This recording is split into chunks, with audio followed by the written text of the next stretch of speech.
Hey guys, आज के इस वीडियो में बात करेंगे सेडेटिव एंड हिप्नोटिक्स। तो हम सेंट्रल नर्वस सिस्टम के ऊपर जो ड्रग एक्ट करती हैं उसके बारे में पढ़ रहे थे, जिसमें हमने अपना एनेस्थेटिक्स ड्रग्स को पढ़ा था। आज हम बात करने वाले हैं सेडेटिव एंड हिप्नोटिक्स ड्रग्स के बारे में। तो देखिए, सबसे पहले यहाँ पे एक पेज ले लेता हूँ, मैं बता देता हूँ आपको। नोट्स में दे दूंगा आपको, पासवर्ड में वीडियो के मिड में आपको बता दूंगा, आप वहाँ से जाकर डाउनलोड कर सकते हो और उसको एक्सेस कर सकते हो। तो देखिए, सबसे पहले हम बात करते हैं हिप्नोटिक, और दो टर्म आते हैं यहाँ पे। एक टर्म आता है हिप्नोटिक और दूसरा टर्म आता है सिडेटिव। ठीक है, तो दो टर्म का पहले मतलब समझिएगा। सिडेटिव मतलब क्या होता है? जो हमारी बॉडी में एक्साइटमेंट वगैरह को रिड्यूस करती हैं वो होती हैं सिडेटिव ड्रग। मतलब ओवर एक्साइटेड पर्सन है तो उसको क्या करते हैं, कम करना, वो है हमारा सिडेटिव ड्रग। मतलब किसी भी हाइपर एक्टिविटी वगैरह को कम करना, वो है हमारी सिडेटिव ड्रग्स। दूसरा हिप्नोटिक। हिप्नोटिक मतलब हिप्नोसिस। ठीक है, हिप्नोसिस मतलब क्या, आप समझ सकते हो यहाँ पे स्लीप। ठीक है, तो जो स्लीप का प्रोडक्शन करती हैं या जो आपको स्लीप की इंड्यूस करती हैं वो ड्रग क्या कहलाती हैं? Hypnotic drug. तो सिडेटिव मतलब क्या है? जो एक्साइटमेंट को कम करती हैं वो सिडेटिव, और जो हमारी स्लीप को इंड्यूस करती हैं वो होती हैं हिप्नोटिक। अब ये जो ड्रग है वो वर्क करती है हमारे सेंट्रल नर्वस सिस्टम और कार्डियोवैस्कुलर सिस्टम, दोनों पे वर्क करती है। सेंट्रल नर्वस सिस्टम पे क्या वर्क करती है कि जो हमारा सेंट्रल नर्वस सिस्टम है उसको डिप्रेस्ड कर देती है, मतलब उसकी एक्टिविटी को कम करेगी। तभी जब ये कम करेगी तो क्या करेगी यहाँ पे, ये वर्क करेगी आपका सिडेटिव की तरह वर्क। ठीक है, और कार्डियोवैस्कुलर सिस्टम पे क्या करेगी, आपके ब्लड प्रेशर वगैरह को रिड्यूस करेगी। आपका ब्लड प्रेशर है वो क्या हो जाएगा यहाँ पे, लोअर हो जाएगा। और जब ब्लड प्रेशर लोअर होगा तो आपको क्या होगा, यहाँ पे स्लीप का प्रोडक्शन होगा। तो ये इस तरह से दोनों वर्क करती हैं, है ना? तो समझ में आया? अब देखो यहाँ पे पढ़ लेते हैं हम डेफिनेशंस वगैरह। तो डेफिनेशन में क्या है? Sedatives are the drugs which reduce excitement. ठीक है, एक्साइटमेंट को रिड्यूस करती है और क्या करती है, काम करती है पेशेंट को विदाउट इंड्यूसिंग स्लीप।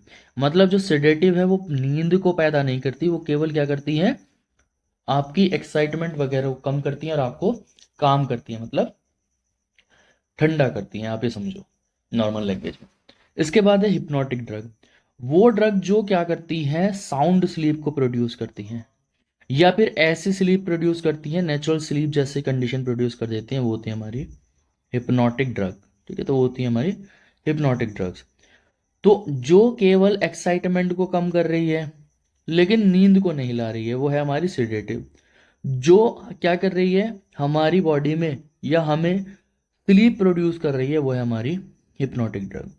और अगर आप इस सिडेटिव का जो अमाउंट है या डोज है उसको इंक्रीज कर दो तो ये वर्क करने लगेगी हिप्नोटिक की तरह। ठीक है, तो ये बात यहीं कही गई है। Increase dose of sedative drug क्या करेगी, हिप्नोटिक इफेक्ट्स को प्रोड्यूस कर देगी। सिंपल सा यहाँ पे कही गई है। अब चलते हैं इसके क्लासिफिकेशन की तरफ। तो क्लासिफिकेशन जो आपका सिडेटिव और हिप्नोटिक्स का है उसको चार कैटेगरी में क्लासिफाई किया गया है। पहला है बार्बिट्रेट, जिसको हम क्या कहते हैं, यूरिया डेरिवेटिव, यूरिया से डेरिवेट किए गए हैं। बेंजोडाइजापीन्स है। ठीक है, जो बेंजोडाइजापीन मेन सेडेटिव और हिप्नोटिक ड्रग्स होती हैं आपके। नॉन बेंजोडाइजापीन है। ठीक है, और कुछ आपकी मिसलिनियस ड्रग्स इसमें रखी गई हैं। तो सबसे पहले बात करते हैं बार्बिट्रेट्स के बारे में, यानी कि हमारे यूरिया डेरिवेटिव्स के बारे में। तो इसमें दो, इसको तीन कैटेगरी में किया गया है। लॉन्ग एक्टिंग जो लंबे समय तक वर्क करती है, इसके बाद है शॉर्ट एक्टिंग जो कम समय तक के लिए वर्क करती है, और कुछ है अल्ट्रा शॉर्ट एक्टिंग, बहुत ही कम समय के लिए जो वर्क करती है। अब देखो लॉन्ग एक्टिंग को कैसे याद करोगे, फीन और मीफ याद कर लेना। तो फीनो और मीफो इतना याद कर लेना। तो फीनो और मीफो याद करोगे, बाकी का क्या रहेगा, बारबीटोन। तो फीनो बारबीटोन और मीफो बारबीटोन। तो लॉन्ग एक्टिंग के लास्ट में क्या आएगा, टोन लगा होगा सब में। बारबीट्रेट्स में क्या आता है, टोन आता है। लेकिन लॉन्ग एक्टिंग में क्या आएगा, यहाँ पे बारबीटोन, फिनो बारबीटोन, मीफो बारबीटोन। इसी तरह शॉर्ट एक्टिंग में मिलेगा सैक और ब्यूट, आपने नाम सुना होगा सैक और ब्यूट। सैक को कहते हैं दो के लिए। ठीक है, तो जैसा आपने सुना है मीथ ईथ प्रॉप ब्यूट, है ना, पैंट है, इस तरह से। तो यहाँ पे क्या होगा, इसको आप याद रखोगे सैको बारबीटोन और ब्यूटो बारबीटोन। बाकी बार्बिटॉन सब में रहेगा। इसी तरह यहाँ पे अल्ट्रा शॉर्ट में आ जाएगा थियोफेंटॉन और हेक्सोबार्बिटॉन। तो ये हमारे बार्बिट्रेट्स का डेरिवेशन हो जाएगा। अब इसके बाद है बेंजोडाइजापीन। तो बेंजोडाइजापीन में सिडेटिव और हिप्नोटिक दोनों इफेक्ट देती है। वही मैंने बताया था, अगर सिडेटिव की कंसंट्रेशन या डोज को इंक्रीज कर दोगे तो वो क्या वर्क करने लगेगी, हिप्नोटिक की तरह वर्क करने लगेगी। जिसमें कौन आता है आपका, डायजीपाम आता है, क्लोनाजीपाम आता है, एल्प्रोजालाम आता है और फ्लूराजीपाम आता है। तो देखो सब में क्या आएगा, जीपाम आएगा लास्ट में। तो डायजीपाम, क्लोराजीपाम, एल्प्राजोलाम, ठीक है, तो सब में क्या आएगा, जीपाम और जोलाम आएगा लास्ट में। इसके बाद है नॉन बेंजोडाइजापीन। तो नॉन बेंजोडाइजापीन में कौन आ जाएंगे आपकी, हिप्नोटिक में आती है जोपिक्लोन और जोल्पिडेम।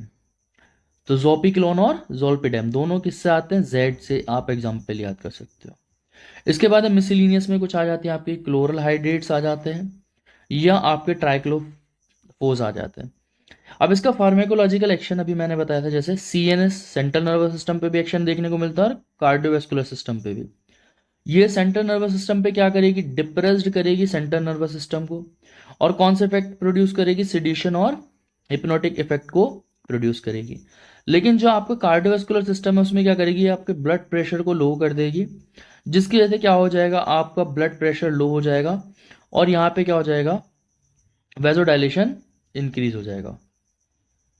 ठीक है, अब इसका इंडिकेशन कहाँ कहाँ पे बताया गया है, कहाँ पे यूज की जाती है, सिडेटिव और हिप्नोटिक है तो अभी बताया था। सिडेटिव कहाँ यूज की जाएंगी, एक्साइटमेंट को कम करने के लिए। हिप्नोटिक कहाँ को यूज की जाएंगी, स्लीप प्रोडक्शन में।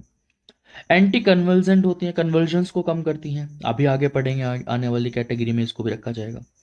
और एनेस्थीसिया में भी इनका यूज किया जाता है, बेंजोडाइजापीन में आपने देखा था। इसका काउंटर इंडिकेशन कहाँ है, अगर कोई लीवर वगैरह किडनी वगैरह की डिजीज है तो उसके वहां पे इंडिकेशन बताया गया है। और अगर कोई पल्मोनरी डिजीज है तो वहां पे भी इसका क्या है, काउंटर इंडिकेशन बताया गया है। अब इसकी जो डोज होगी, डायजेपाम की जो टैबलेट्स है 2, 5 और 10 mg तक ले सकते हो। एल्प्राजोलाम की टैबलेट 0.525 से 0.512 mg तक मिलती है।